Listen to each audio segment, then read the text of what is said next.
You probably think what skill company really wants, but well, after spending 24 hours analyzing over 100 job descriptions from 6 countries, I can tell you, I built a ranking list of 7 most wanted skills. From the least to the most demanded. Some of the most are not what you'd expect. It might just change how you prepare for your next job. It's time to shine. And let's kick things off with the number 7, visual merchandising. This is all about designing product display that's grab your attention. Whether it's a shop window, an Instagram or LinkedIn carousel, or an online store, it's deeper what makes you stop scrolling or walking.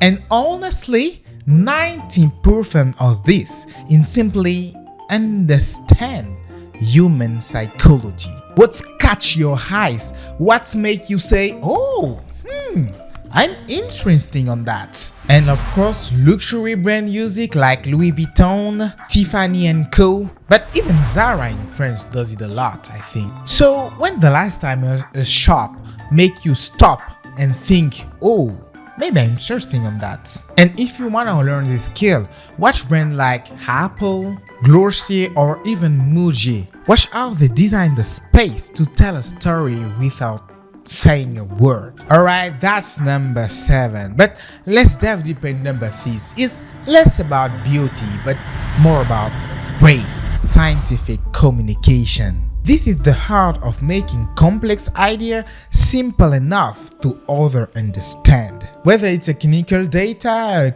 technical review, if people don't get it, is useless.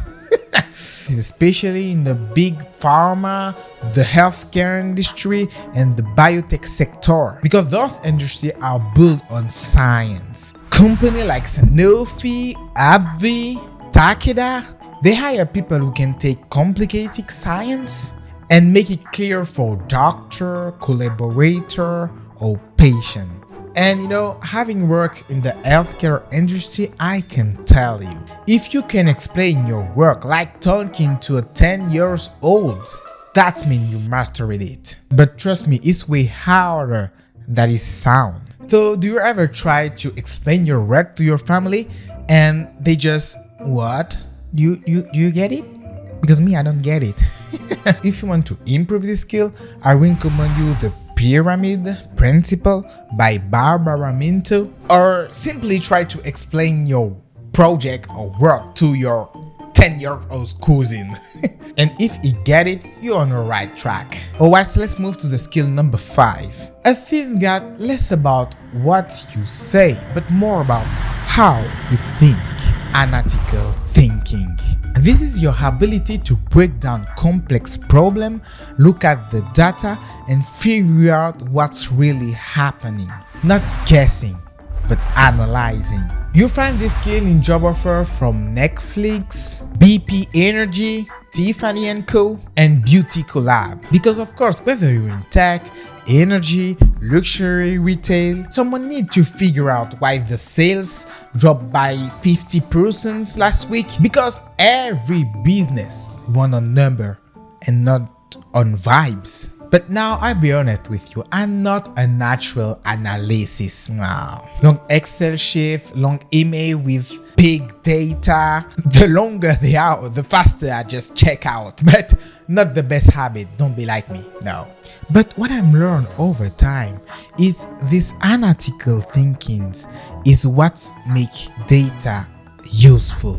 Without it, you're just joining in number. This skill gives you the power to make data talk, to spot what others don't see. And I never forget why my colleagues used to tell me, Gianni, show me the data, please.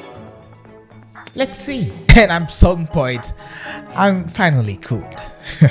So what about you? Are you a kind of person you love digging into data? Or do you avoid Excel like is your ex texting you at 2 a.m.? Personally, the second one. No, I'm joking. If you want to build this skill, start simple. Play it with Google Shift, Excel, or Notion. Number never lie. Only if you know how to read them. Alright, that's number 5. But wait, we only halfway through this list. And honestly, the top 3 skills, they the one that show up again and again in every country and every industry. But before, what happened when you're not working alone anymore? Because skill number 4 is all about getting out of your comfort zone, problem solving. This is your ability to spot a problem, name it, and fix it. And not just complain about it. Oh my god, we are in a big trouble. This is the end of the world. What are we gonna do? Oh. C'est la merde, comme on dit en français. Not just complain about it, no, but actually solve it. And in fact, in tech, healthcare, finance, problems happen every day. But the thing is, how faster you can solve them. Companies like Joko, Dayshape, Scotiabank are constantly hiring for this. And honestly, this one is personal for me. In my career and through my master degrees, I was trained to solve problems. And to be honest, it's what I do every day. And I love it. Maybe I have a psychological issue, but yes, I really love solve problem. And here's my personal method, the one I use every time. First, identify the problem and say it out loud. If it's urgent, I abstract through immediate actions to fix it temporarily. Then I investigate to find the root cause. I create a solution that prevents it from happening again. I implement the fix, and finally I follow to make sure the problem is really gone with no recurrence. And honestly, this program works as well in your career as in your personal life. So how do you react when something breaks? Do you just freeze or figure out the next step? If you want to learn this skill, check out problem-solving method like the 5 why. Or better yet, the next time something frustrated you, just wait and ask, okay, what's really causing that? Alright, that's problem solving. Solving problem a lot is one thing. Solving them across multiple teams, that's when the next skill comes. But unfortunately, regarding my data, we have a tie. Skills number 2 and 3 actually came up with the same number of times in the data. They play different roles.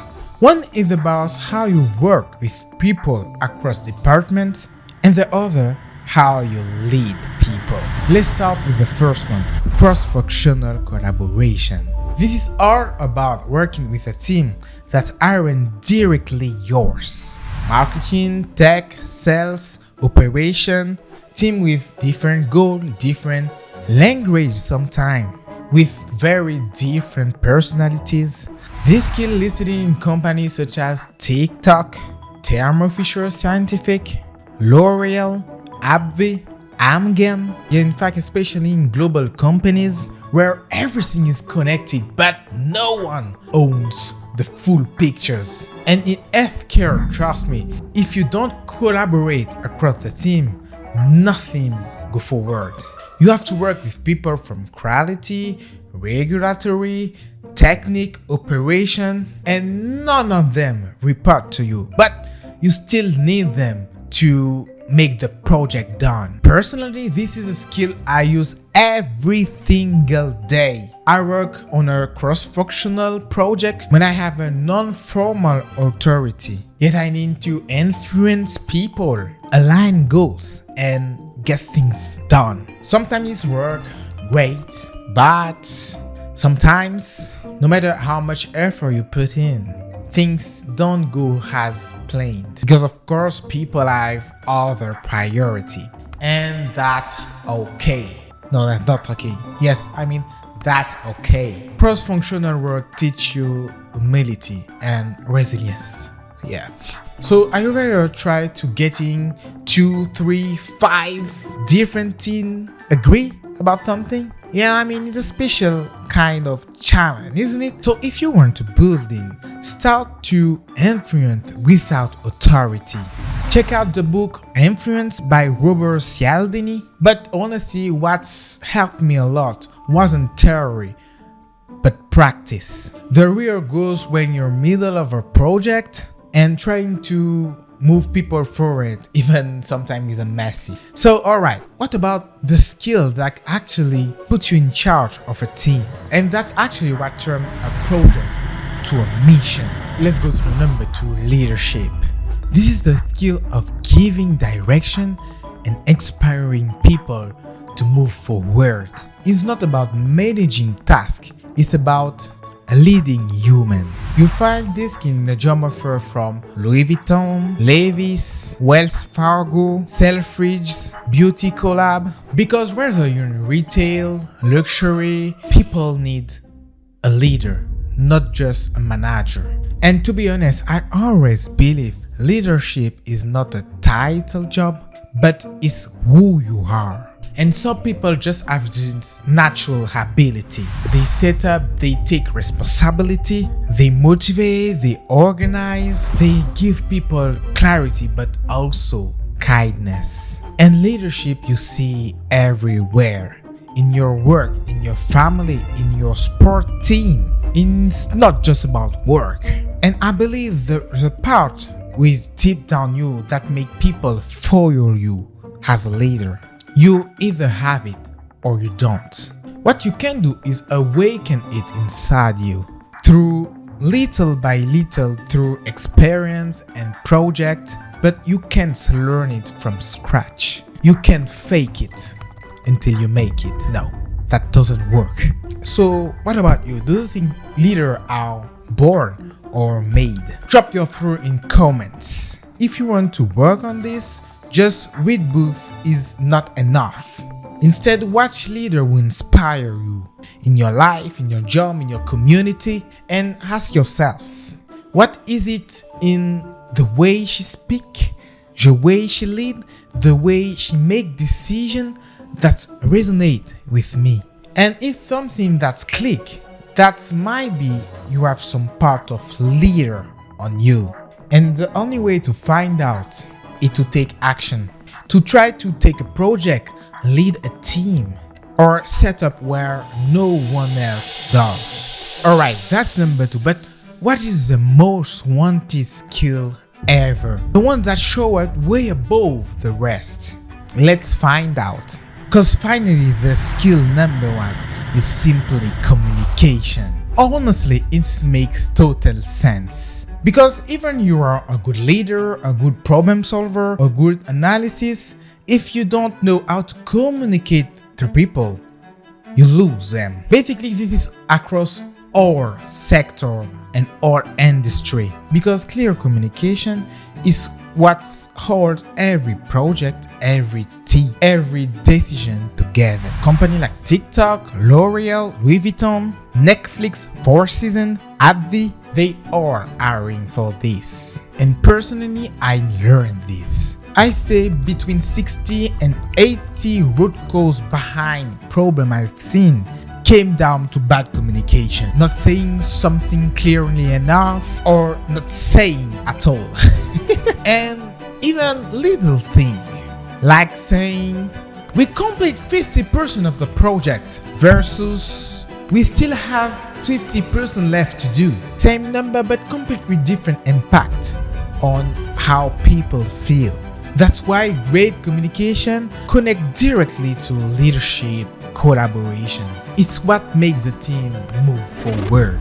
And another thing I've learned, there's a difference between lying and speaking too soon. Sharing information that's not clear or not mature yet. Because you can create panic where there's no reason to panic. Personally, I use different frameworks to help me communicate better. Problem, solution, benefit when I explain how to solve a root cause, for example, and context, goal, execution, risk when I delegate a task to a team. Because communication is the skill that supports all the other. It's the one that makes everything else work. So think about it. How many of your last problems could have been avoided with better communication? If you want to work on this, I'll share with you what helped me. I have a personal coach for assertive communication through my company. I love the podcast Think Faster, Talk Smarter by Matt Abraham, and most of her I practice every day. And I asked myself after meeting, was I clear enough or not? And trust me, sometimes the answer is no. I know what I'm talking about, but that's how you grow. So there you have it. 7 skills based on real job offer across 6 countries and dozens of industries, and communication is still number 1. So learning skill is great, but learning the skill that the company actually looking for is better. That's how you stay ahead. So now it's your turn. Which one of these 7 skills do you work on next? Tell me in the comment, I'd love to know. And if you want to go deeper, I also share the full breakdown, the most wanted skill by industry, visual from this video, and even more data and insight, all available at the link in the description. And of course, hit the subscribe button if you want more data and career tips like this. Because here, we don't just guess what the world wants, we go find out. So it was Gianni, and never forget, it's time to shine.